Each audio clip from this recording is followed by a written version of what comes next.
Hallelujah. Let us all stand up. Amen. Hallelujah. All together, let us enjoy in the presence of God as we worship Him. Come on, church. Hey.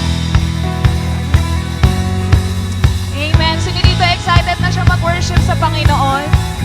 Hallelujah. Come on, let us invite the joy of the Lord to overflow this morning as we give Him all the praises that He deserves today. Come on, church. Come on, let's lift our hands for Jesus. Hey, hey.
Jesus.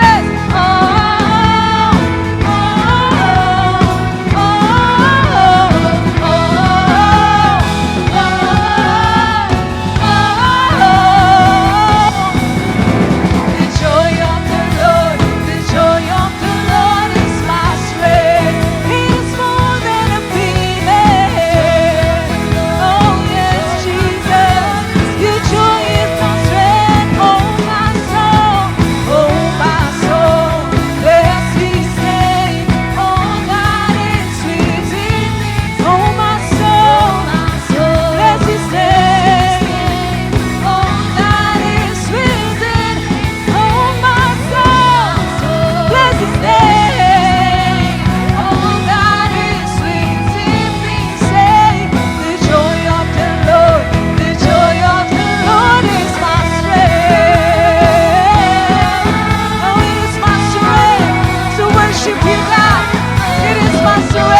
Panginoon. But before that po, let me encourage everyone na magbatian po tayo. Pwede po tayong umikot para kamustahin ng bawat isa.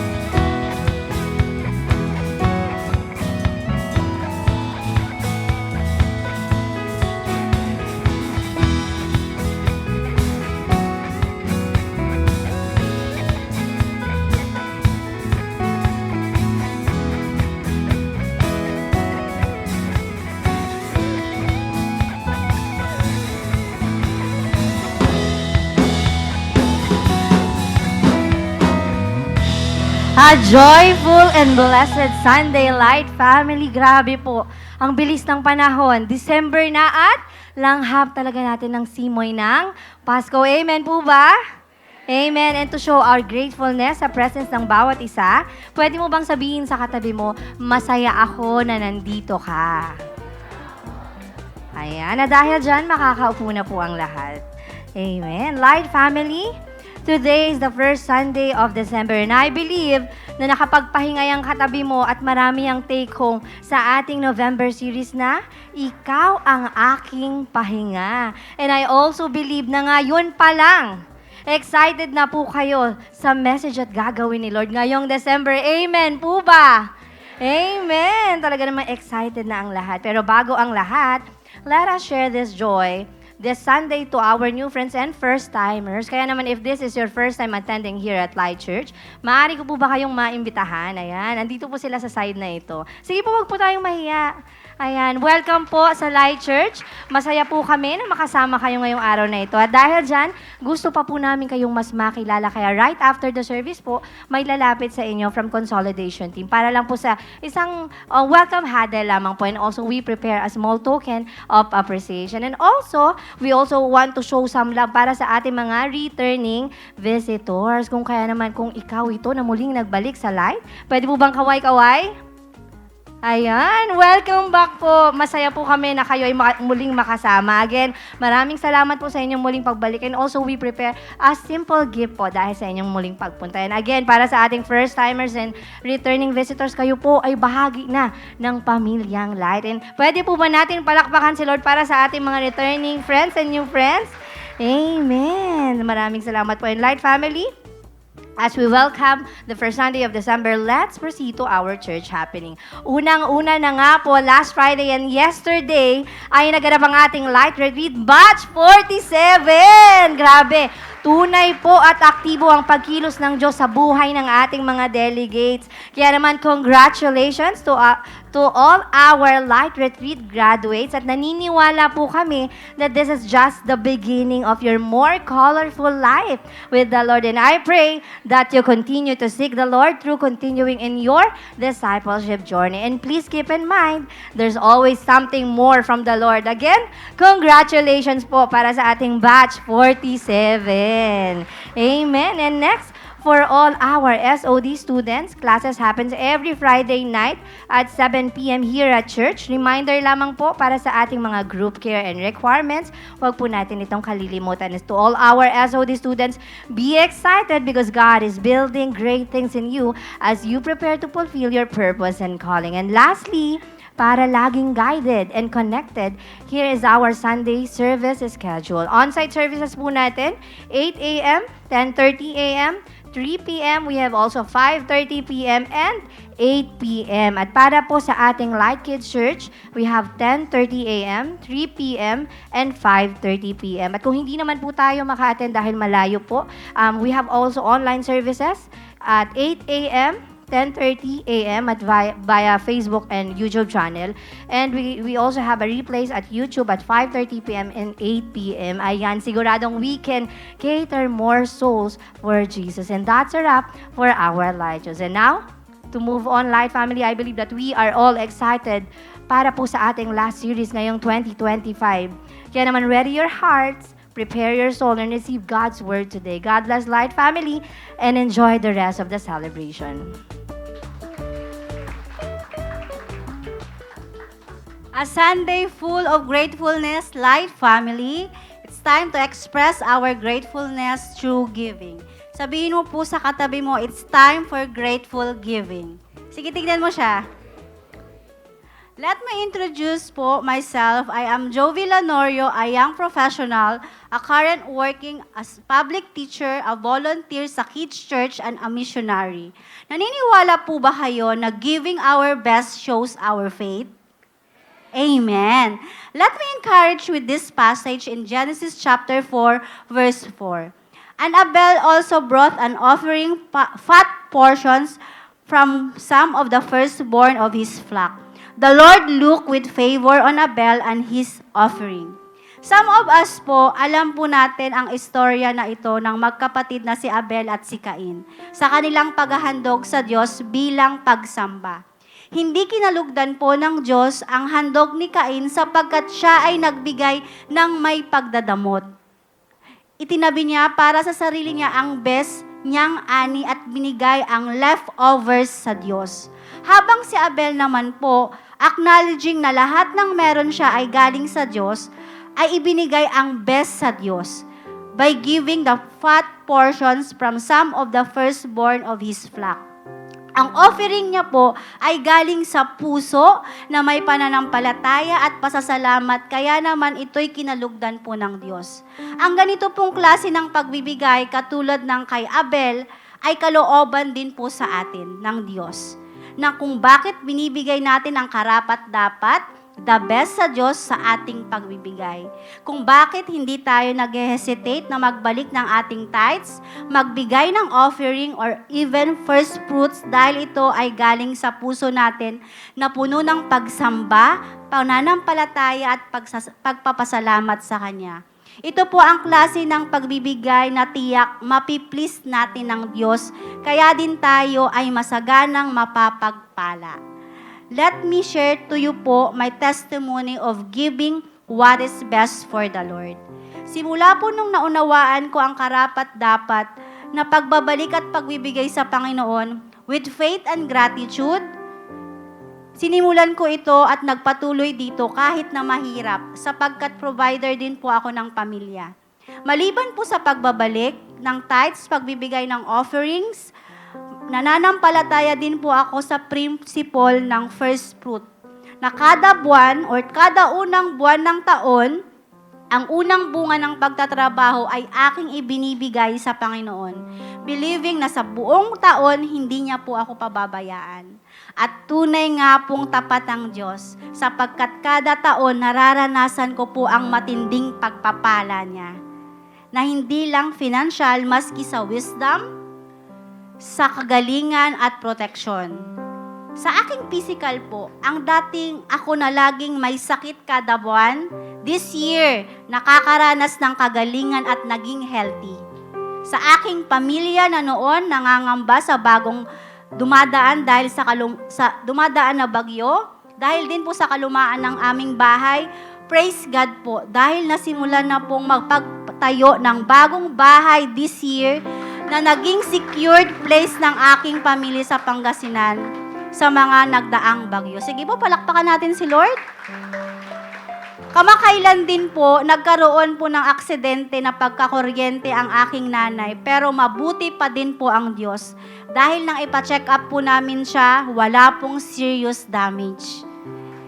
And sa aking career po, na hindi ko ina-expect ngayong taon, ang bilis ng approval. After 6 months po, na-promote po ako from teacher 1 to teacher 3. Palakpakan ulit po natin si Lord. At sa pagiging missionary po, hindi madali. Hindi po madali sapagkat kada taon nang dahil din sa persecution na nararanasan ko, kinakailangan ko pong palipat-lipat ng tirahan. Pero nag-provide po ang Diyos ng maayos na boarding house this year.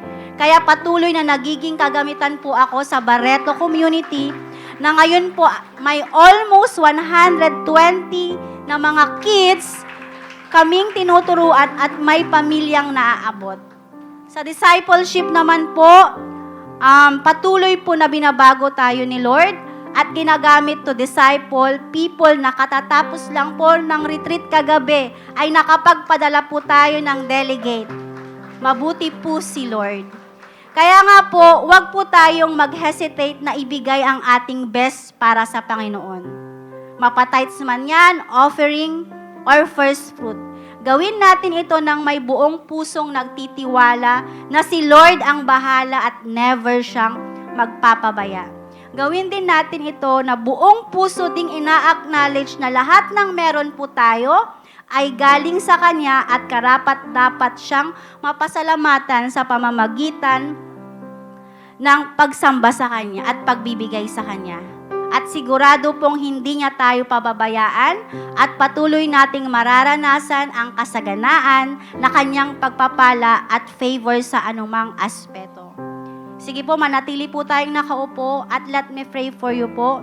Lord, maraming salamat, O God, sa pag-iingat mo sa amin kung saan nandito po kami sa simbahan mo. Lord, salamat po sa panibagong buwan na binigay mo sa amin at pribilehiyo na makapagbigay ngayong araw na to. Lord, i-bless mo po lahat ng magbibigay.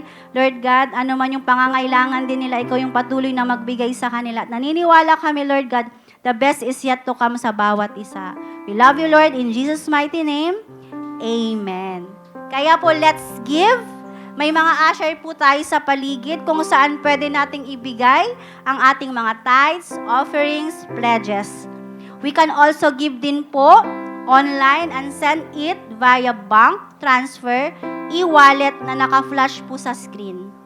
Patuloy pa po tayong manampalataya sa makapangyarihang gagawin ni Lord sa bawat isa ngayong araw.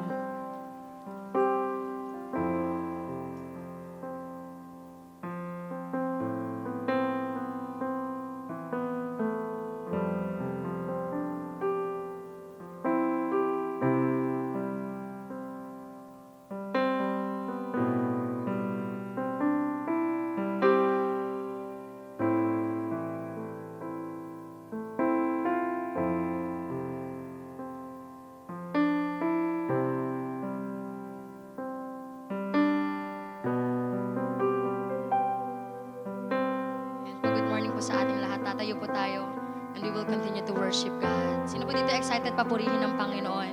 Amen po ba? Kaya naman po, I invite all of you to close your eyes and just feel the presence of God. Sige, acknowledge mo yung presensya ng Panginoon. Come on, just acknowledge Him. Jesus, thank you, Lord. And just remember how good our Father is throughout this year. God is so good. When you acknowledge Him as your Lord and Savior, God Jesus. Sige, pasalamatan mo si Lord. Thank Him for everything. God Jesus. We adore your name, God. For you are our Savior, our Redeemer. God Jesus. When you adore God, who is Jesus to you? Sige, sabihin mo sa Kanya, Lord, you are our great Father, Panginoon. You are our world. Jesus. Jesus, we adore your name. You are mighty. You are good, Lord. You are faithful. You are true, God. Forever your name is glorified, Jesus.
him, Lord, I will live to worship you.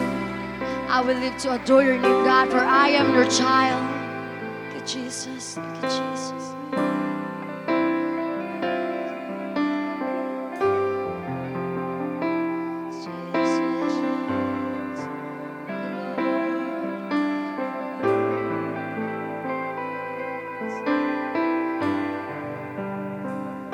I will live to love you. I will live to bring you praise. I will live a child in awe of you. I will live, Lord. I will live to love you. I will live to bring you praise. I will live a child in awe of you. I will live to love you.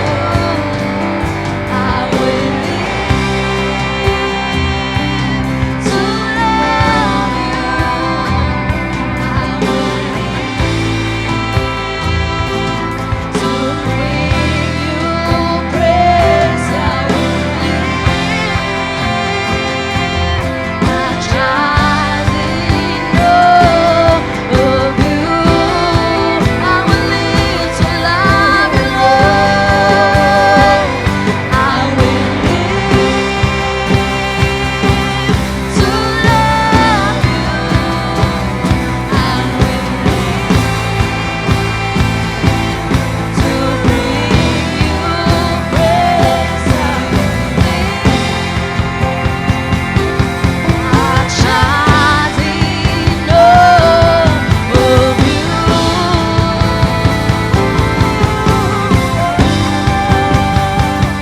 You alone are God above. You alone are worthy, Lord, and with all I am, my soul will bless your name. We sing you alone, God. You alone are God above. God above. You alone are worthy, Lord, and with all I am, my soul will bless your name. You alone, you are God above. God above. You alone are worthy, Lord, and with all I am, my soul will bless your name. Come on, sing, I will live. I will live to love you. I will live to bring you praise. I will live a child in awe of you. Come on, for the last time, sing, I will live. I will live to love you. I will live to bring you praise. I will live a child in awe of you. Yes, God. Lord, we are live to worship you, to praise your name, God, to adore your name. Lord, we thank you for everything, God, na binigay mo sa amin. for this privilege, God, to worship your holy name. God, you are good and mighty, Panginoon. Kaya Lord, you deserve all the highest praises, honor, and glory. And in Jesus' name we pray. At ang lahat po ay magsasabi ng malakas na amen. Kaya po palakpakan po natin si Lord.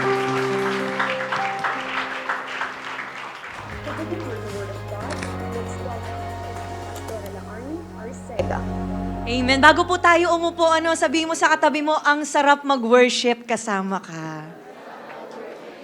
Amen. Sige po, makakaupo po tayong lahat. Ayan, happy Sunday po sa ating lahat. Hello po again sa mga kasama ko po rito on-site at syempre sa mga kasama rin naman po natin online. Okay, excited po ba tayo sa gagawin ng Lord ngayong araw na ito? Amen. Okay, so pwede po bang the best na palakpak po ulit sa Panginoon? Grabe. Alam niyo po, ilang araw na lang, magpapasko na uli. Grabe, December na. At ilang araw na lang ilang araw na lang po before Christmas. 18 days na lang. Kaya sabi mo sa katabi mo, namamasko po. Ayaw ka na niyang lingunin, di ba? Kasi marami raw siyang bayarin, wag mo kong istorbohin, okay? Okay, kaya nga po, alam talaga natin kapag magpapasko na, ibig sabihin dyan sa daan, makikita na po natin yung mga parol, di ba? Sa mga munisipyo, sa mga city halls, talagang masisilaw ka na sa mga liwanag, di ba? Yung iba naman, may mga Christmas lights na nga, ganyan. Meron ding Belen, di ba? Yung Belen po na mayroong Mary, Joseph, Baby Jesus, shepherds, tapos meron pang mga magi, okay? Yung magi na ang belief po ng mga Pinoy ay yung 3 hari. Okay, pero syempre po, yung common belief nila ay 3 hari po yun, pero in the Bible, hindi po sila hari, pero sila po ay mga wise men at hindi sila 3. Hindi sinabi kung ilan po itong mga magi na ito. So speaking of hari, wala man po tayong hari dito sa Pilipinas kasi nga tayo po ay democratic country, pero marami po rito sa Pilipinas ang mayroong king ang kanilang title. Una na po diyan si King of Comedy. Sino po yung King of Comedy po natin? Si Dolphy, okay? Dahil nga po sa kanyang long and successful career, sa pagiging versatile po niya sa film, sa television, sa unique comedic timing at saka acting style. Baka may iba sa atin nami-miss yung mga ganong klaseng mga jokes niya, no? Yung iba naman siya po yung King of Comedy, Meron din naman po tayong tinatawag na King of Filipino Rap.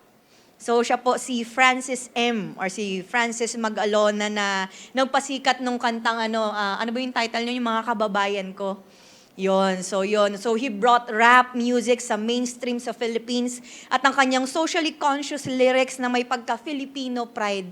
Alam niyo, iniisip ko, paano kaya kung buhay pa rin si Francis M. ngayon, ano kaya i-compose niya ngayon sa nangyayari sa bansa po natin. Next, meron namang tinatawag na King of R&B. Ayan, si JR. Okay, ngayon kasi medyo marami ng mga marami ng mga R&B talaga yung way ng kanilang pagkanta. Pero si JR po, siya yung nagdala ng genre sa music na smooth R&B style sa OPM. At isa nga po sa mga pinasikat niyang kanta yung Bakit pa ba? Yan, medyo nanginginig yung panga. Yan, kasi ganun siya kumanta di ba? So yun. Next, meron ding Concert King. Yan, Concert King si Martin Nievera. Na dahil po kasi, kaya siya tinaguri ang Concert King kasi nga, yung first concert niya, naging huge success talaga dahil nung 1982, meron po rito mga 1982 mga nag-exist na, Dahil po, nung first concert niya, nung 1982, sold out po agad yung tickets, kaya nag-concert siya ulit after 2 weeks. Grabe. Mga 2 linggo lang napahinga, Tapos, ayun, nag-concert siya uli. And then, meron namang tinatawag na King of Philippine Movies, si Fernando Poe Jr., okay, tinatawag ding The King, yan yung mga iniidolo ng mga katatayan natin, di ba? Yung mga isang bala ka lang, yung mga linyahan niya, di ba? Na mas marami pa ata yung mga suntok niya kaysa mga linya niya, di ba? Dahil sa pakikipagbakbakan niya lagi. So dahil sa matinding kasikatan niya, significant contribution sa Philippine cinema bilang actor, director, writer, producer, o di ba lahat na pinasok niya. So next naman, syempre hindi papahuli itong sumunod sa kanya, si Primetime King. Okay, si Coco Martin. Di ba? Parang Ang ganda naman ng upo niya dyan, di ba? Sarap buhay, di ba? So ayun, di ba, dahil sa kanyang consistent high ratings and iconic roles, lalo na sa kanyang long-running series, pag sinabing long-running, talagang long-running, no? Dahil nga yung FPJs, ang probinsyano, ang dami ng mga nangyari sa buhay mo, yung teleserye niya, di pa tapos. Di ba, nakagraduate ka na't lahat-lahat, nagkapamilya ka na, ang dami mo nang pinagdaanan, pero siya nakikipagbarilan pa rin, di ba, buhay pa rin. Tapos hindi pa tapos yan. Nasundan pa nung FPJs, ang batang probinsyano, ang batang Quiapo, 'di ba? So hanggang ngayon yan pa rin yung mga pinapalabas nila, no? Kaya nga buti na lang gabi yan pinapalabas kasi kung umaga biruin mo gigising ka dahil sa mga barilan na naririnig mo. So primetime king talaga itong si Coco Martin. So you see po, maraming mga kings dito sa Pilipinas. Isama mo na dyan yung mga hari sa daan, di ba? Yung mga hari sa compound nyo, hari ng pamilya nyo, tsaka yung hari ng puso mo. Di ba? Yun na yun eh, di ba? So if you would notice, ang mga nabanggit po, may mga reasons, no? Kung bakit sila tinaguri ang king. Pero ngayong huling buwan ng 2025 at bilang pagsalubong po natin sa holiday season, we will be talking about yung pinaka-powerful, pinaka-mataas na hari sa lahat. At malalaman natin ngayon kung bakit siya ang tinatawag nating The King. And this is our series title. Palakpakan naman po natin ang Panginoon. So para po sa first topic natin, babasahin natin ngayon ang 1 Samuel chapter 8 verses 1 to 7. Tatayo po tayong lahat as we give honor po sa word po ng Lord. So babasahin natin ng sabay-sabay with energy. 1 Samuel 8, 1 to 7. Ready, go. As Israel's leaders, the name of his firstborn was Joel, and the name of his second was Abijah. And they served at Beersheba. But his sons do not follow his ways. So they turned aside, dishonest gain, and accepted bribes and perverted justice. So all the elders of Israel gathered together and came to Samuel at Ramah. They said to him, "You are old, and your sons do not follow your ways. Now appoint a king to lead us, not all the other nations have." But when they said, "Give us a king to lead us," this displeased Samuel. So he prayed to the Lord, and the Lord told him, "Listen to all the people are saying to you. It's not you that they have rejected, but they have rejected me as their king." So ang Diyos mo mapagpala sa kanyang salita. Ang title po natin ngayon ay Hoping for a King. So sige po, manalangin po muna tayo. Let's close our eyes and let's pray. Lord, excited kami, Panginoon, sa mapag-uusapan po namin ngayon about hoping for a King. Alam po namin, O Diyos, na may bago kayong maituturo sa amin, may bago kaming malalaman, at mas makikilala pa namin kayo bilang kayo na aming Diyos. That is why, God, have your way in us. Kayo po ang manguna sa simbahan mong ito. Kayo ang kumilos, O God. Wala po sa amin dito ang papairalin ng katigasan ng puso, ang papairalin ang pride, O God. Lahat kami aangkinin ang iyong salita, O Lord. Wala po sa amin dito ang iisipin na sana napapakinggan ito ng gantong tao. Pero Lord, alam po namin that you are speaking sa amin, Panginoon, individually. Holy Spirit, I pray na ma-enlighten po ang bawat isa sa amin. Give us wisdom, Lord. I pray na hindi lang ito dumaan sa amin, pero ma-embrace po namin ito at susundin po namin in accordance sa kalooban po ninyo. At gamitin niyo lamang po ko, Lord, as your mouthpiece. We love you, Lord. We praise your name sa pangalan ni Jesus. Amen. Sige po, makakaupo po tayong lahat. So that is 1 Samuel chapter 8 verse 1 to 7, at ang binasa po nating passage ay sinulat po para sa mga Jewish people, kung saan dito makikita yung detailed na transition ng Israel mula sa paglilid ng mga judges to a monarchy na pinangungunahan ng hari. So nung panahon po kasi ni Samuel, ang Israel ay pinapangunahan ng mga judges, kagaya po nitong ni Samuel. So ang judge po ay mula sa Hebrew word na shapat. Sabihin nga po natin shapat. Ang ibig sabihin niyan ay ruler, governor. So his role bilang judge ay mag-provide ng spiritual at legal guidance sa buong bansang Israel. So, siya rin po ang nagsisilbing spokesperson ng Diyos in their time. Kaya, he is also known hindi lang bilang isang judge, kundi bilang prophet din. Okay? So according to studies po, naglingkod po siya sa Diyos at sa buong bayan ng Israel sa loob ng 60 years. Grabe no, napakatagal na panahon.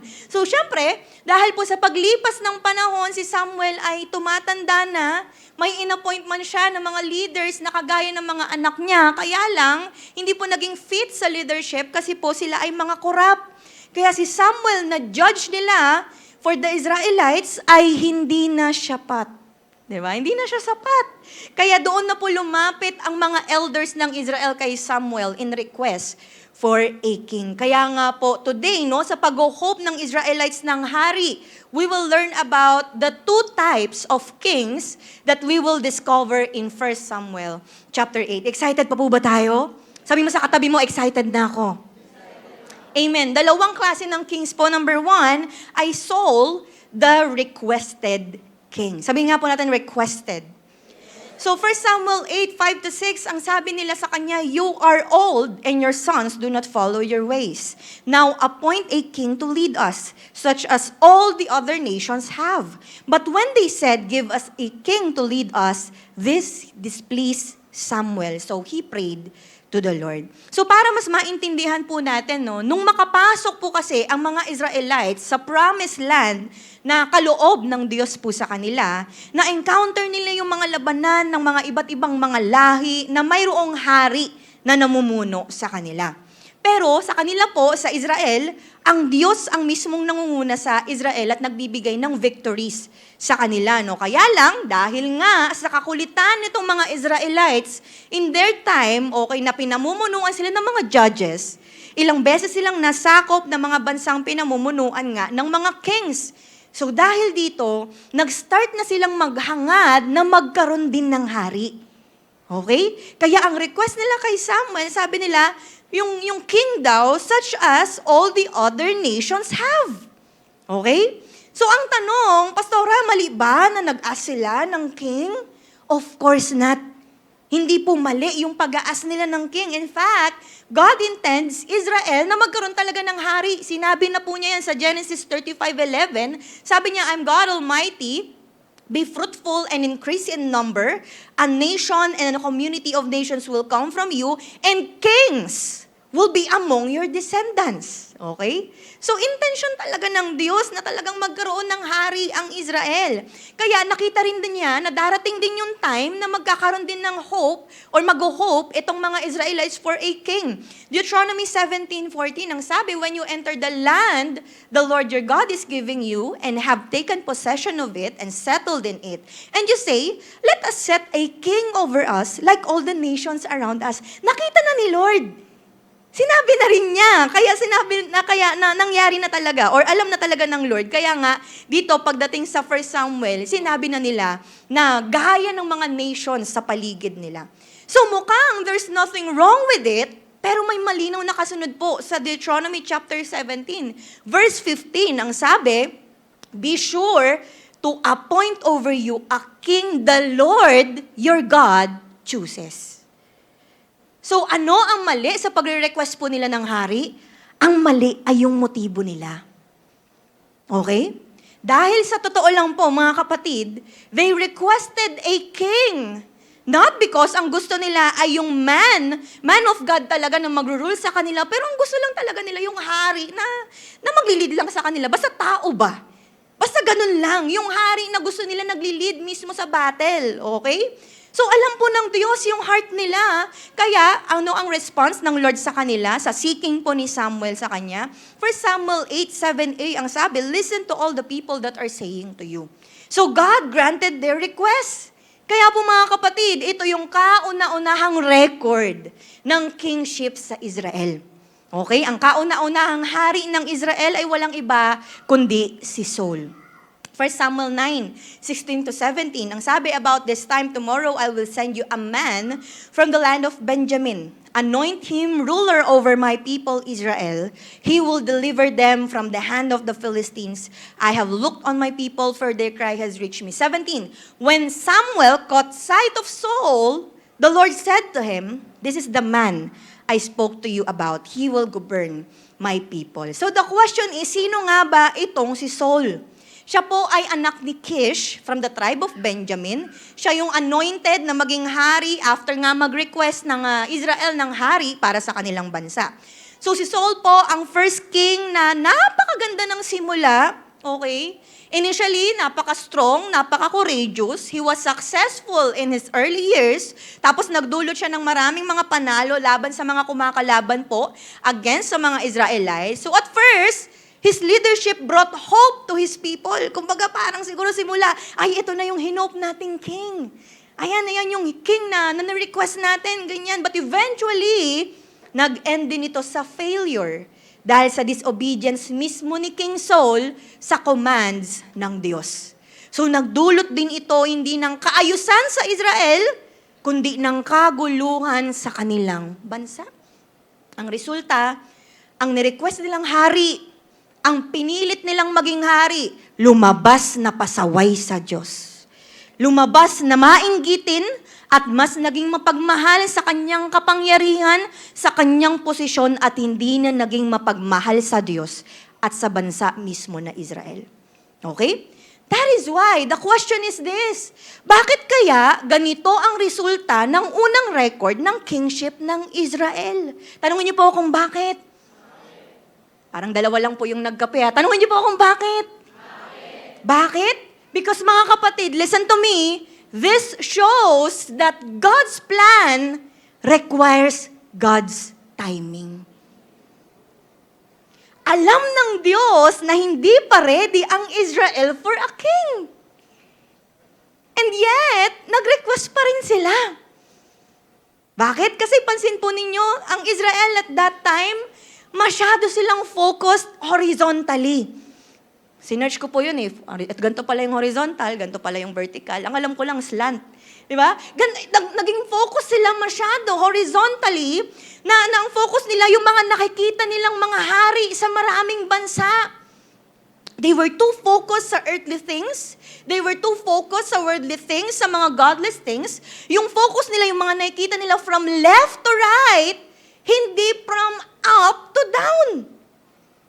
Ang focus nila ay yung mga nakikita nila sa paligid pero hindi na sila nakafocus vertically. Ibig pong sabihin, wala na yung focus po nila sa taas. Wala na yung focus nila kay Lord. So God knows na the Israelites weren't ready for a king. Kaya po si Lord ang nag-govern sa kanila. Kaya si Lord yung naglilid sa kanila, but still, they requested for a king na mayroong wrong motive, na mayroong wrong na puso. Kasi nga sa sobrang inggit po nila sa nakikita nila from left to right, nalimutan nila yung kasapatan ng Diyos sa buhay nila. And you know, baka sometimes mga kapatid, we can relate ourselves to the Israelites. Baka may mga dinidiman po tayo sa Diyos na hindi naman niya perfect timing for us. Pwede bang tignan mo yung katabi mo? Tignan mo siya mula ulo hanggang paa. Hindi ikaw yun. Sabihan mo siya, hindi ikaw yun. Kamukha mo lang. Diba? Okay pa ba kayo? Papunta pa lang tayo sa exciting part. Okay pa ba? Okay pa ba? Amen, okay?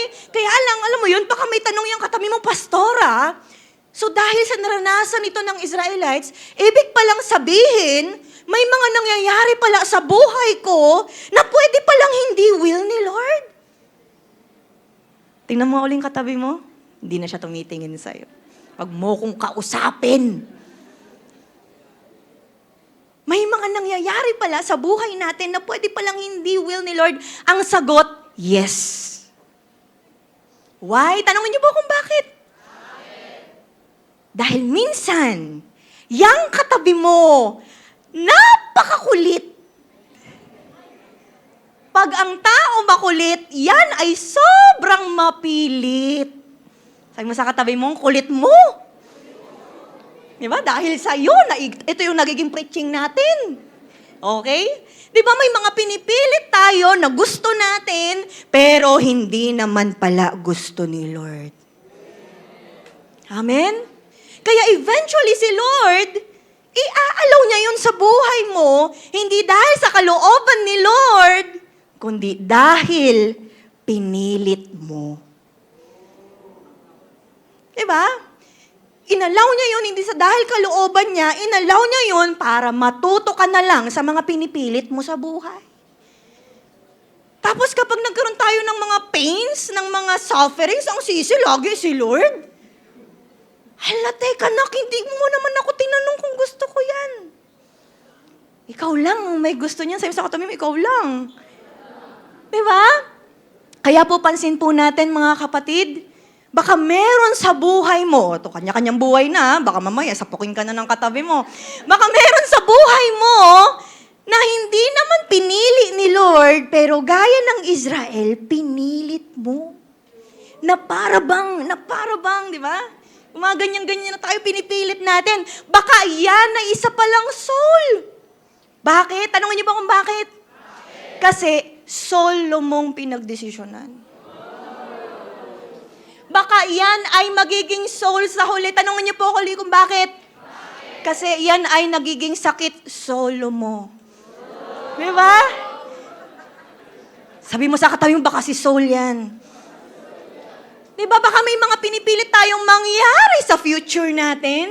May pinipilit tayong mangyari sa pamilya natin, sa trabaho, sa business. May pinipilit ka sa love life mo. Ayan, tama na yung kausap ko. Kanina, mga tahimik sila. Mukhang lahat yun, mga may asawa na di ba? May mga pinipilit sa personal na buhay mo, pero alam mo sa sarili mo na hindi pa timing ng Diyos, kaya lang makulit pa rin tayo. That is why, mga kapatid, check natin yung mga sarili natin. Baka meron sa buhay natin, hindi pinili talaga ni Lord. Pinilit mo lang. Di ba nakakatakot na may kakausapin kang tao, akala mo yun yung nilaan sa'yo ng Lord, tapos sa marriage vow ninyo, pag-uusapan ninyo, ako nga pala ang pinilit mo. Mali. Di ba? May T pala sa dulo, hindi pinili. Ako nga palang pinilit ni Lord. Napilit lang, di ba?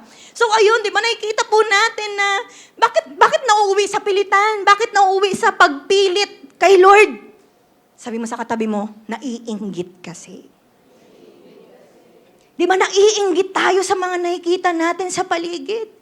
Nakikita mo yung iba, nagpa-prosper na. Di ba? Nakikita mo yung iba, umaasenso na. Nakikita mo yung iba, talagang sumasukses na. Tignan mo lang sa social media mo, ang dami mo ng mga kinakainggitan. Ang dami mo ng mga sinasana all, di ba? Ang dami mo ng mga kinakainggitan. Yung iba, nakikita mo, hindi na kailangang ipilit ang 500 sa Noche Buena. Yung iba, kaya na nila kahit 501. Di ba? Alam mo yun, nakikita mo sa paligid mo na they are blessed sa buhay, may asawa. Kaya ikaw gusto mo rin, ikaw ganun. Tanungin mo yung katabi mo, nainggit ka, be? Di ba? So dahil sa inggit mo na yan, may mga pinipilit ka ngayon kay Lord. Di ba? Kaya minsan iiyak ka, Lord, sana ako rin. Di ba? Sana bago matapos ang taon na to, ASAP, Lord. Diba? May mga ganyang kapakailan, madaling-madali. Di ba? And then eventually, di ba, dahil pinipilit mo yan kay Lord, we will reap kung ano yung mga decisions natin. Ang dami natin mga gustong gawin, na gusto natin na si Lord gawin for us. Ngayon 2025, baka tingnan mo 2026, umiiyak pa na. January 1, habang yung iba tumatalon sobrang saya, ikaw humahagulgul ka. Dahil may heartbreak ka na agad. Tingnan mo yung katabi mo, hindi siya yun. Diba? So it went worse. Gaya nung kay Saul. Naging okay sa simula, pero sa huli, lumala. Sa huli, gumulo. Tanungin niyo po kung bakit. Kasi hindi in-honor yung perfect timing ng Diyos. Kasi in the first place, hindi na sumunod kay Lord. Kaya po nawa mga kapatid, ang nangyaring to sa Israel, magsilbi na siyang lesson learned for us. Diba? Kaya nga po mga kapatid, ang tingin, hindi sa paligid, pero ang tiwala sa Diyos na nasa itaas. Palakpakan po natin ang Panginoon. Okay lang po ba itong pinag-uusapan natin? Kakasimula ng series kung ano-ano sinasabi ni Pastora. First point pa lang. Okay lang, may pangalawang point pa po tayo. Excited pa po ba tayo? Amen. So another type of king that we will discover in 1 Samuel 8 is God, the rejected king.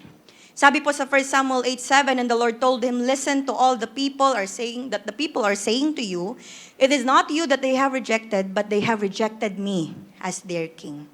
Sa Pinoy version, ng sabi ng Lord sa kanya, gawin mo ang lahat ng gusto nila.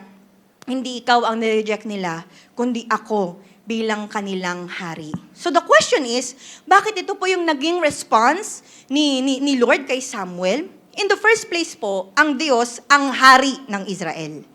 Okay? It's not that they don't have a king, pero ang meron po silang hari ay si Lord. Ang tawag po rito, hindi monarchy, ang tawag dito ay theocracy. Pag sinabi pong theocracy, ito ay klase ng government na kung saan ang Diyos ang ruler. Siya mismo ang nag-govern. In other words, it is government by God. Okay? So for how many years po, ganito ang setup nila? Ganito ka-unique ang government ng Israel compared among all the nations. Dahil habang ang lahat ay may king, may tao na nagahari, ang Israel napaka-unique kasi si Lord ang nagahari sa kanila. Okay? They don't have any other king except God Himself. So it was God who had led them in the first place, bago pa naging bayan ng Israel, bago pa naging bansa, ang Diyos na yung kanilang hari.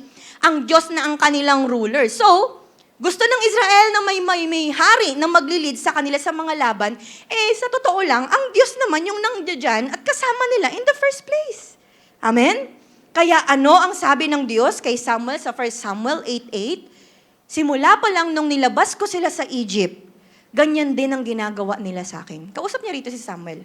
Tinatalikuran nila ako at nagsiserve sila sa ibang mga Diyos. Ngayon, sa'yo naman nila ginagawa to. And listen to me po, hindi po galing kay Samuel to. Galing to kay Lord. Sinasabi niya to kay Samuel. So biruin mo, ang Israel, ang bayang pinili ng Diyos, pero siya, hindi siya pinipili. For 300 plus years, paulit-ulit nilang nire-reject yung paghahari ng Diyos nila, paulit-ulit na nagre-rebelde sa kanya, ang Israel, paulit-ulit na tumatalikod at sumasamba sa mga Diyos-Diyosan. Tapos nagre-request pang palitan siya. So that was the heart of God sa Israel. This is God pouring His heart sa kanyang chosen people. Sabi mo sa katabi mo, ang sakit be. Paano nila naatim na mag-ask ng ibang hari samantalang all this time they have God as their king? Alam niyo po, despite the hurt na dinudulot ng Israel sa Diyos, may next pa rin na instruction si Lord kay Samuel. Hindi niya sinabing, ay, mo na yung mga yan. Ano na lang, mag-create na ako ng mga bagong mga tao, bahala na sila sa buhay nila. Ang sabi sa 1 Samuel 8:9, sundin mo sila, pero warningan mo silang maigi. At i-explain mo sa kanila kung paano sila itatrato ng mga magiging hari nila. So hindi lang isang hari yung tinutukoy ni Lord dito, yung mga dadaan pang mga hari sa kanila. Tapos, ang ginawa ni Samuel sa 1 Samuel 8:10-17, naku, mahaba-haba yung passage, nilatag isa-isa ni Samuel yung mga warnings ng Diyos sa Israel na gagawin ng mga magiging hari nila. Ang mangyayari daw, kukunin yung mga anak nila para maging sundalo, pagtatrabahuhin daw yung iba sa bukid, yung iba sa pagawaan ng sandata, yung iba sa pagawaan daw ng pabango, yung iba cook, baker daw, yung mga anak nilang babae kukunin para mag-work, kukunin din yung mga pinakamaganda nilang bukid, ubasan, tapos ipapamigay daw sa mga officials, tapos kukunin daw yung 10% ng ani para sa mga leaders sa palasyo, kukunin yung mga servants nila ng mga babae at lalaki, tapos sila rin mismo magiging alipin na ng mga hari. Tapos, ang nakakatakot pa, yung sinabi ni Samuel sa verse 18, ang sabi niya, pagdating ng araw na yon, irereklamo nyo ng todo kay Lord, ang haring kayo mismo ang pumili. Pero, di kayo papansinin ni Lord. Magrereklamo daw sila. So, ang dami po ng sinabi ni Samuel sa kanila, pero anong sagot ng Israelites? 1 Samuel 8:19-22, kaso di pinakinggan ng mga tao ang warning ni Samuel. Sabi nila, basta! Parang may pagka-spoiled brat yung dating, di ba? Minsan ba nagiging prayers mo yan kay Lord? Alam mo yung nagde-devotion ka, tapos may iba kang gusto, tapos may mga warnings sa'yo si Lord. Ang sagot mo, Lord, basta! Sabi siguro nila, ay, attitude si Be. Parang siya na yung Diyos ko. Alam mo yun? Minsan parang may mga pinipilit tayo, basta! Di ba?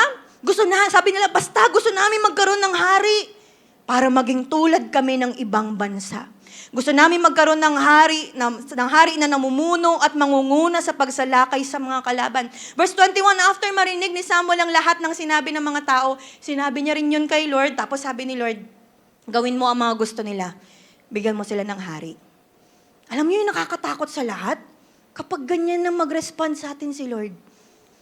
Akala natin, yes, pinagbigyan ako ni Lord. Yes, dumating tong taong to. Yes, ito yung mga pagpapala ni Lord. Yes, ganto, ganyan. Di natin alam yun pala yung papalo sa atin. Akala mo pagpapala, yung pala pagpapalo. Sabi mo sa katabi mo, ni. Diba? Yun yung nakakatakot kapag sumagot si Lord. Dahil makulit yung katabi mo, pinilit na lang at nireject ang Panginoon.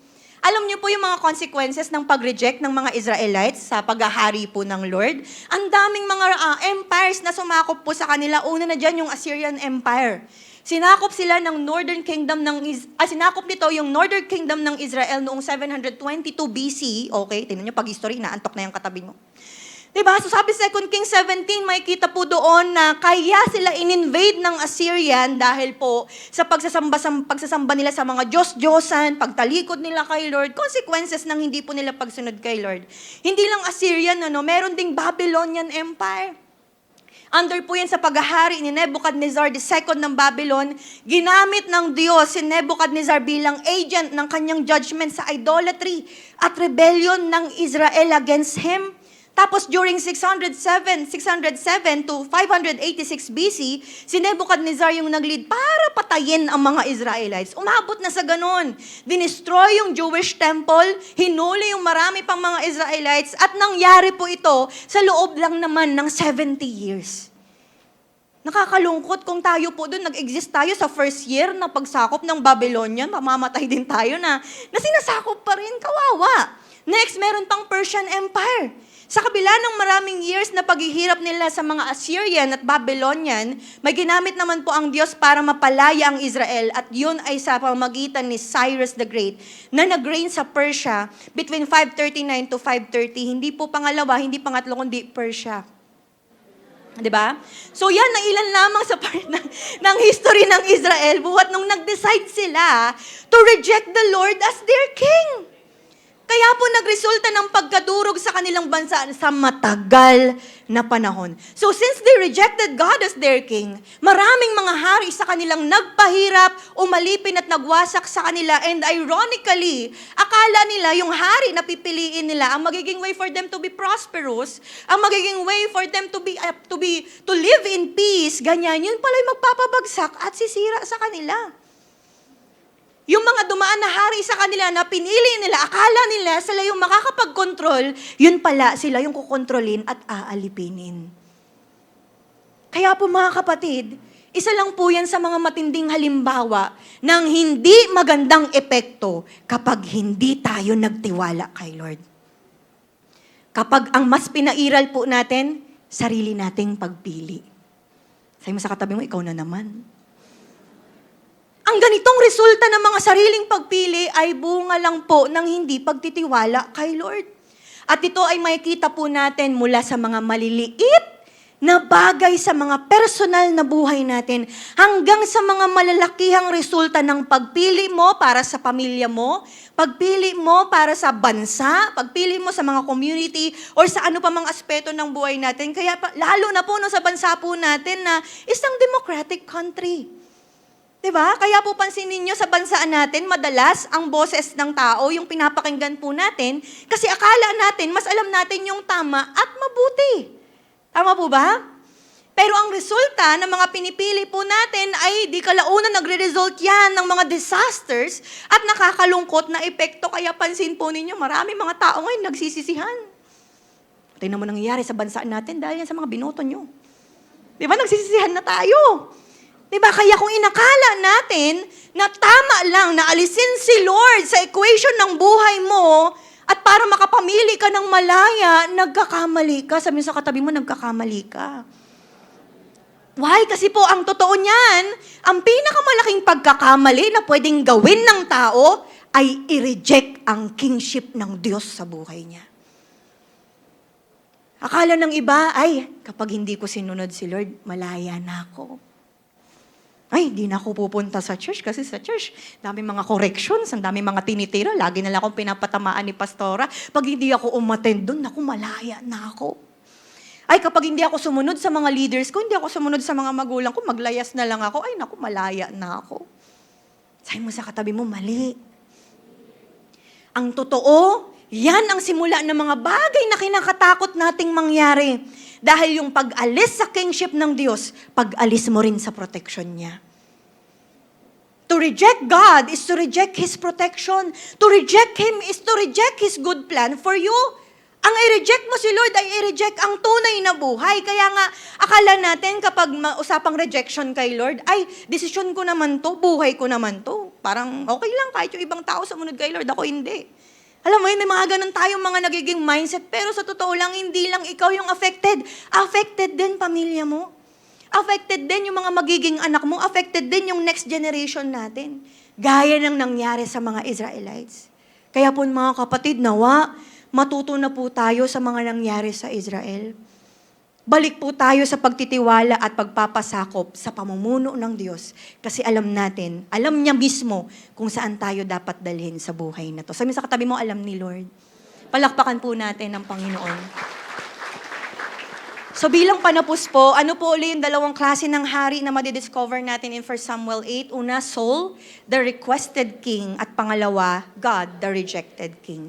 Alam niyo po, sa kabila ng kapasawayan ng bayan ng Israel towards God, still, the Lord showed mercy. He showed His compassion sa bansang Israel. Kasi liban sa mga sinabi po niyang mga warnings, still, di pa rin nga sumunod ang Israelites.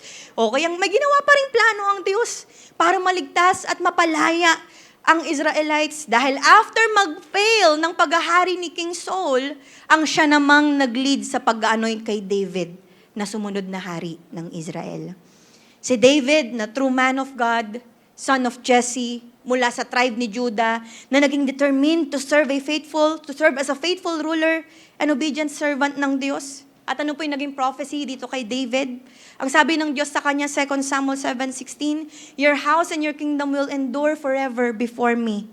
Your throne will be established forever." Sabi nga po natin, forever. Mga kapatid, actually, ito po hindi tumutukoy kay Haring David, kundi sa darating na hari na magmumula sa kanyang lahi. Isang klase ng hari na walang katulad, hindi kailanman mabibigo o papalya.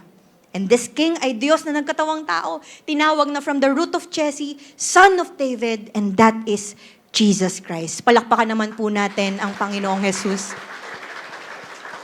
Si Jesus Christ po na Messianic King from the line of David who would establish an everlasting kingdom. At ngayon, yung sino man po na ibibigay yung buhay niya sa Panginoong Jesus upang gawin siyang hari ng kanyang buhay, ay makakaranas ng pamumuno ng Diyos na may kahusayan, may kapayapaan, may kaayusan, at laging patungo sa ikauunlad ng kanyang pagkatao. Kaya this is my question, mga kapatid. Kung usaping kingship ng Panginoon, sa buong 2025 po kaya, sino kaya ang naghari sa'yo? Sino kaya yung hinayaan mo na mamuno sa'yo? Diba? Baka po ang ilan sa atin, nauwi ka na sa pagpili sa maling hari ng buhay mo. Diba? Nag-decide na lang po tayo sa mga sarili po natin. That is why po mga kapatid, bago man matapos ang taong 2025, let the real King Jesus rule your life. Ito po yung panahon na ang tunay na hari ng mga hari na si Jesus, siya yung manguna sa'yo. Amen po ba? Siya yung tunay na hari na hindi magpapahamak sa'yo. Siya pa yung magliligtas sa atin. That is why, mga kapatid, put your hope sa tamang king ng buhay mo. Again, wag po sa may tamang king. Magkaiba yun. Dalawa lang yan, tamang king o may tamang king. Tama po ba? Pag sinabing put your hope sa tamang king ng buhay mo, pag sinabing let the real King Jesus rule your life, magtitiwala ka sa Kanya mismo. Magtitiwala ka sa plano niya mismo. Magtitiwala ka sa timing niya mismo. Timing ni Lord, hindi timing mo. pagkakatiwala mo yung buhay mo sa Kanya. Amen. Taas po ang kamay ng mga magulang sa mga parents po natin. Ayun, marami-rami. Salamat po. Sa mga magulang po, let Jesus be the King of your family. Alam ko po na may mga authority po ang mga magulang sa loob ng bahay. Pero wag naman po dumating sa mga pagkakataon ng buhay natin na sa loob ng mga hindi pagkakaunawaan sa loob ng bahay, magsisigawan na kayo ng mga anak ninyo at sisigaw ka na lang, "Ako ang hari sa bahay na to!" Ah, nagsalita na yung tatay ko. Diba? Let Jesus be the King of your family. Kahit pa po dumarating sa time, ang dami yung pinagdadaanan sa loob ng pamilya, do your best bilang mga magulang na kay Lord pa rin sumamba. Kasi kayo rin po yung gagayahin ng mga anak ninyo. Kung dumating man sa hirap ng buhay, nakita po nila na kayo na sumasamba kay Lord, sasabihin nila, ay, ang Diyos ng nanay ko, ng tatay ko ay si Jesus. Yun din yung magiging king ko. Hindi po King Kong. King ko, okay? Sa mga kabataan, young adults, taas pong kamay. Parang ayaw nyo na magtaas. Ano lang tayo? Mild lang na. Ayan, okay. So sa mga kabataan, mga young adults, let God be the ruler of your life. Amen po ba? I-surrender natin yung mga dapat i-surrender sa Kanya. Trust His perfect timing sa anumang season ng buhay mo. Bilang ikaw na estudyante, bilang ikaw na empleyado, may magandang plano si Lord sa'yo. Sabi mo sa katayo, may magandang plano si Lord. Huwag mo siyang pangunahan. Eto po, taas po ang kamay ng mga single. Sige lang, maging proud kayo. Ito naman. Ayan, ilan na lang? Ilan na lang tayo? Diba? Kung single yung katabi mo, sabihan mo siya, trust God's perfect timing. Huwag kang magmamadali dahil patapos na yung taon na to, malamig pa rin Pasko mo. Diba? Lord, ang lamig na. Hindi na sapat yung jacket ko. Baka kakamadali mo, kakapilit mo kay Lord ang dumating sa'yo, soul. Diba? Kung hindi pala David. Kaya sabi mo ulit sa katabi mo, huwag mo siyang pangunahan. Ganon din sa mga businessmen, sa mga employees natin. Ang Diyos po ang maging hari ng buhay natin, hindi pera, hindi sino mang mga tao. At sa atin pong lahat ng mga Kristiyano, piliin natin si Jesus na maging hari natin. Hindi yung mga sarili natin, hindi sarili nating principle, o anumang mga pinaglalaban natin na taliwas sa kalooban ng Lord. Honor Him and submit to Him. Magpasako po tayo sa tunay na hari. Amen po. Huwag po tayo yung maghari-harian sa buhay natin. Find your full satisfaction and contentment sa Kanya. Mga kapatid, hayaan naman po natin na magpakahari si Lord sa buhay natin. Alam mo yun, baka ngayon nakikita natin na kumikilos ang Diyos sa buhay natin. Ano pa yan may mga times na may mga nilalaban pa tayo kay Lord. How much more kapag binigay mo talaga yung full force na pagpapasakop mo sa Diyos mismo. At hinayaan mo na, Lord, ikaw na yung maging hari ng buhay ko. Ikaw na maging hari sa finances ko. Ikaw na maging hari sa pamilya ko. Ikaw na maging hari sa mga relationships ko, sa personal na buhay ko, sa trabaho ko, sa school ko, or saan pa man. Asahan mo, sa pagpapasakop mo, si Lord ang bahala sa'yo. Palakpakan po natin ang Panginoon. Tatayo po tayong lahat. Can we all stand sa mga oras na to? And can we all close our eyes? Wag po muna tayong magpapa-distract sa mga katabi natin. This is between you and the Lord. Alam ko kanina ka pa kinakausap ng Panginoon, kapatid. Pero sa mga oras na ito, perhaps if you will just look back sa buong 2025 ng buhay mo, nakikita mo na, teka lang, all this time pala, ako yung nagiging hari ng buhay ko. All this time pala, may mga pinipilit ako kay Lord. All this time, naging makulit ako kay Lord. At ako rin pala yung nagiging hari ng buhay ko. Mga kapatid, ito yung time na, pwede ba bago matapos yung taon na ito, maitama naman natin yung buhay natin at magsisimula yan kapag na-recognize mo lahat ng mga naging pagkakamali natin, lahat ng mga kasalanan natin, ma-recognize natin yung sarili natin na naging ma-pride, naging mayabang, sinunod na lang yung sariling kagustuhan at never tinignan si Lord bilang tunay na hari ng buhay niya. Let's humble ourselves before the Lord. Lalo na kung pinili natin yung sarili nating kagustuhan. Magsisi tayo. And it's time na tignan natin ng Diyos bilang ating hari. And sa mga first-timers po dito, mga kapatid, wag mo nang i-reject ang tunay na hari. But receive Him as the King of your life. If this is your first time, gusto mo na papasukin ang tunay na hari sa buhay mo, pwede mo akong sundan sa panalangin na to. Sabi mo, Panginoon, patawarin niyo po ako sa mga naging kasalanan ko. Patawarin niyo po ako. Ako ang naging hari ng buhay ko. Pero ngayon, kinikilala kita bilang kayo na Diyos na nagkatawang tao, pinako sa krus, namatay, nilibing, nabuhay muli para sa aking kaligtasan. Kaya simula ngayon, tinatanggap kita bilang aking Panginoon at tagapagligtas. Kayo na pong maghari, kayo na pong manguna sa aking buhay. Kapatid, kung pinanalangin mo yan, tanggapin mo ang kapatawaran ng Diyos sa'yo. Tanggapin mo ang pagligtas niya sa buhay mo at hayaan mo na yung hari ng buhay mo ang manguna in your life. At para sa ating lahat, mga kapatid, let the real King Jesus rule your life. Alam ko, yes, Kristiyano tayo. Baka yung iba sa atin nagiging Kristiyano na lang by name. Nagiging Kristiyano na lang tuwing Sunday lang, pero Monday to Saturday, ikaw yung nangunguna sa buhay mo. Pero this time, ipagkatiwala mo sa hari lahat ng mga dapat ipagkatiwala sa Kanya. Let go of the things na siya dapat yung may control at hindi ikaw. It's time na bitawan yung mga bagay na alam mong dapat si Lord ang bahala. Siya dapat ang manguna, siya dapat ang kumilos. That is why continue to surrender your life to Him. Ano mang season ng buhay mo, ibigay mo yan sa Panginoon. Ano pa man yung mga kinakaharap mo, ipasakop mo sa tunay na hari ng mga mahari. And that is Jesus Christ. Kaya this time, can you raise up your hands and worship the Lord right now? Sabihin mo na, you will live. You will live to love Him. Come on, as a sign of your commitment. Ipakita mo sa hari mo that you will praise Him, you will honor Him, you will worship the King of Kings and Lord of Lords. Come on, sing this song with all your heart. You will live to love our King.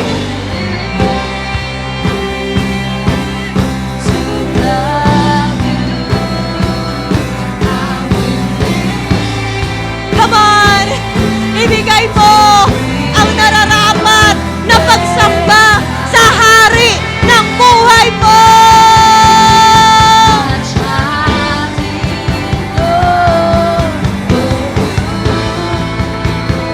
Come on, I will live. Yes, Lord, I will live to love you. Come on, there's more, there's more. Ibigay mo yung best na pagsamba, kapatid. Ibigay mo na lahat kay Lord.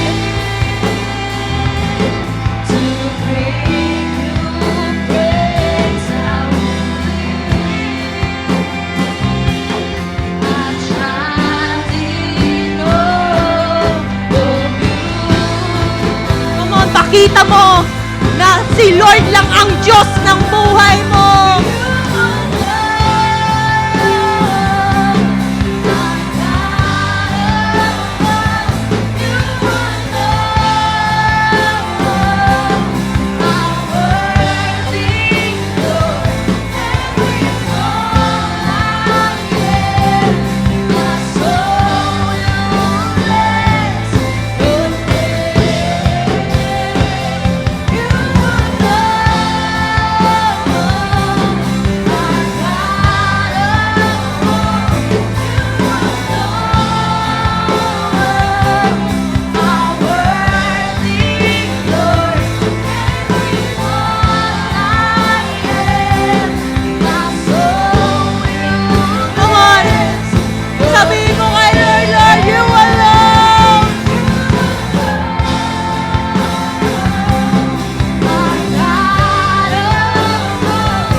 Kapatid, pikit ka lang.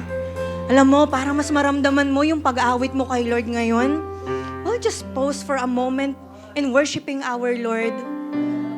Mamaya kakantahin natin yung bridge. Pero ngayon, isipin mo yung mga bagay na parang hirap kang bitawan at isurrender kay Lord. And then sa mga oras na to, as your application, as an act of you na wino-worship at binibigay ang lahat sa tunay na hari, and that is Jesus Christ Himself, isipin mo lahat ng mga yun. Yung mga bagay na ibibigay mo kay Lord, Lord, be the king ng pamilya ko. Lord, be the king sa personal na buhay ko. Lord, be the king sa aming mga mag-asawa. Lord, be the king sa amin ng mga anak ko. Kahit na hindi nagiging okay ang pamilya ko, Lord, be the king of our family. Lord, be the king of our business. Lord, be the king sa pagtatrabaho ko. Lord, be the king sa pag-aaral ko. Lord, be the king kahit ako bilang nanay, bilang tatay. Lord, be my king. Bilang ako na Kristiyano, bilang anak mo, bilang son, bilang daughter mo. Lord, I want you to be the king of my life. You alone are the God of all. Kapatid, isipin mo lahat ng mga bagay na yon. Tapos as you worship the Lord ngayon, ibigay mo yun sa Kanya. Habang kinakanta mo ang part na to, that you will say to Him, Lord, tunay nga, Lord, that you alone. Come on, sing this song. While you are in tears, you can sing this song habang sinusuko mo lahat kay Lord. Hindi ko alam kung ano ang meron dyan sa heart mo, but you can give it all to God. Hayaan mo na yung King mo ang bahala sa buhay mo, na ang bahala sa anumang season ng buhay mo. Come on. Yes, Lord, you alone.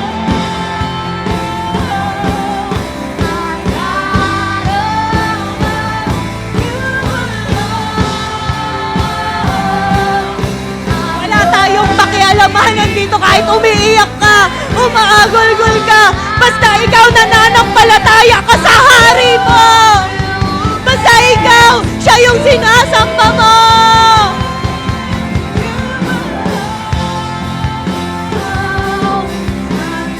Oh, come on.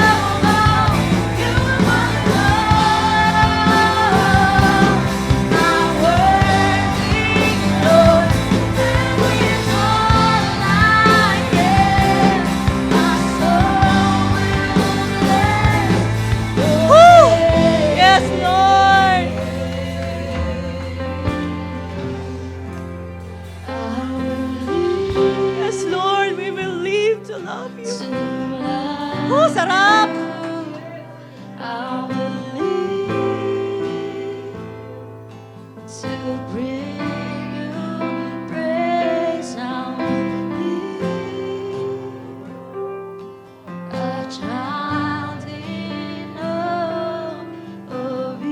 Come on, for the last time, sing with all your heart. Yes, Lord, I will live. I will live.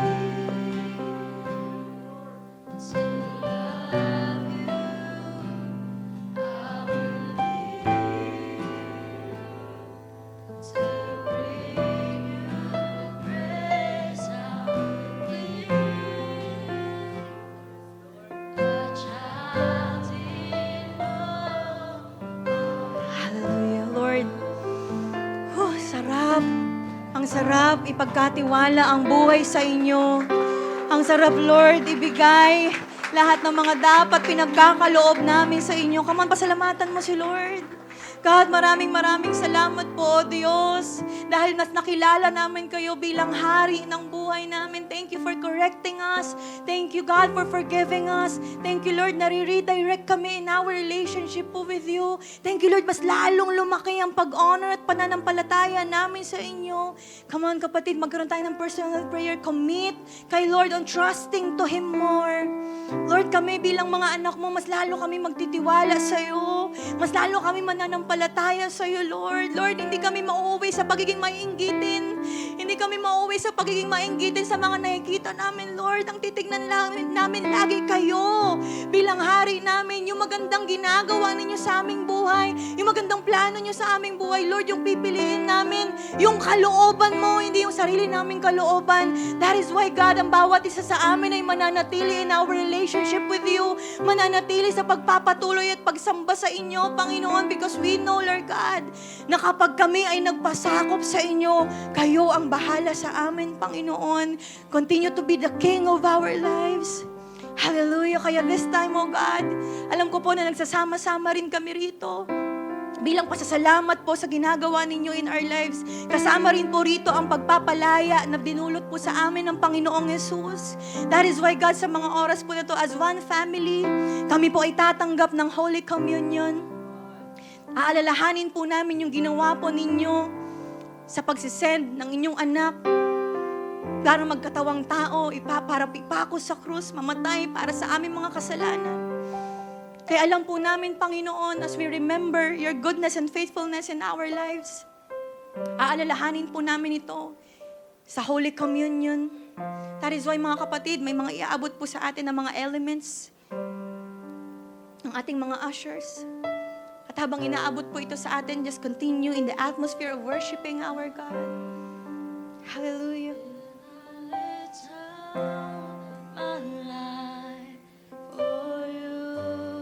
Continue to thank the Lord.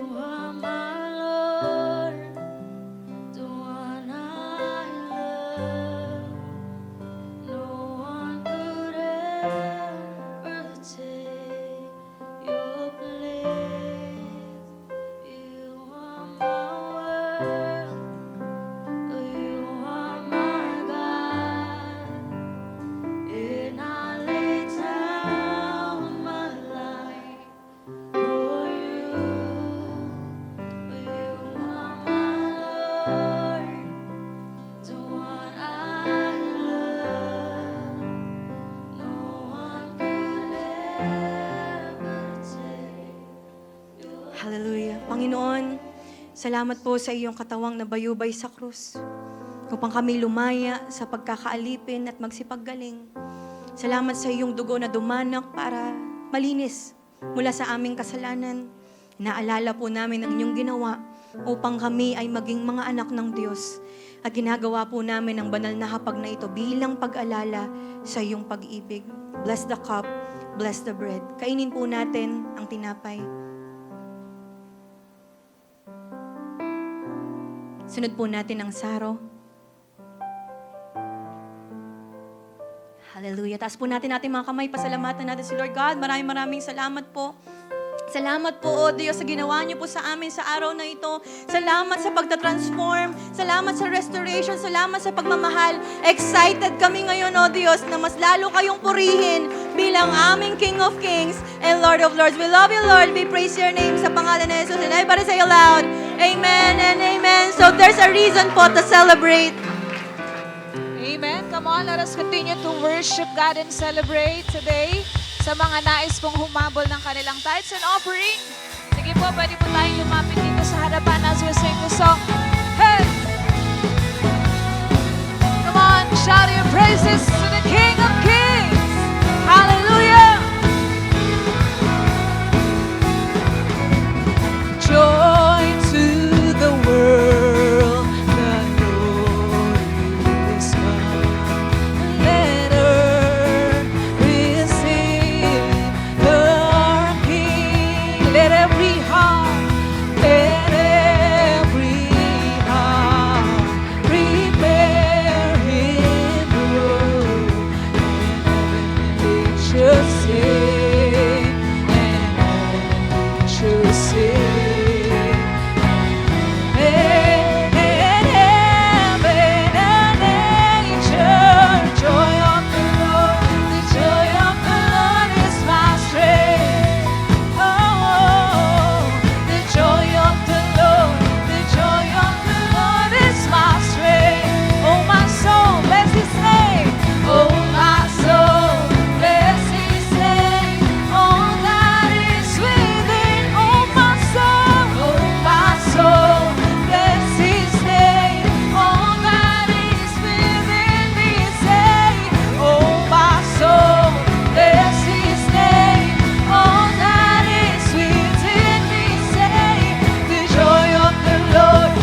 Come on, the best clap offering po sa Panginoon.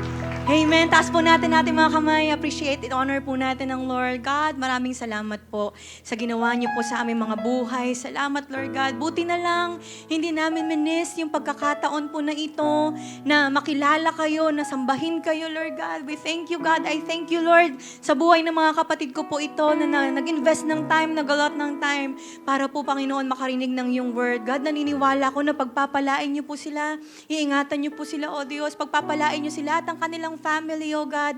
And by next Sunday, Lord, excited ako kasi alam ko na makakasama namin ang aming mga family and friends, Lord God, para makita nila kayo bilang kayo na hari ng buhay po nila, oh God. God, ngayon pa lang excited na ako na ang bawat isa ay lumakad in accordance to your will, Lord God. In accordance, Panginoon, sa nais mo sa aming mga buhay.